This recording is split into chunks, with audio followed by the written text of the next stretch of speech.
কিবা এটা পডকাষ্টহে পালোঁ, মানে কোনোবাই পডকাষ্ট নে ভডকাষ্টহে নাজানো, এইবোৰ নামবোৰ বেলেগ হৈ থাকেতো।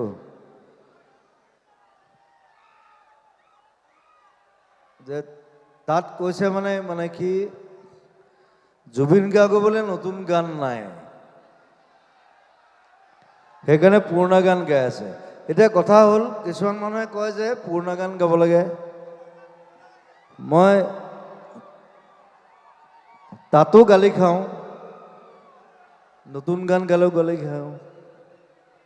নতুন গান ঢেৰ আছে, মই ৰিলিজ কৰা নাই। ধৈৰ্যটো লাগিব নহয়, নহ'লে যিসকলে কৈ আছে তেওঁলোকে নিজে আহি গান গাওক। Let them come and sing and be a Zubin Garg. That's the thing. আৰু চবেই জানে মই কথা ক'বলৈ ভয় নকৰোঁ, মই দায় গালি পাৰোঁ।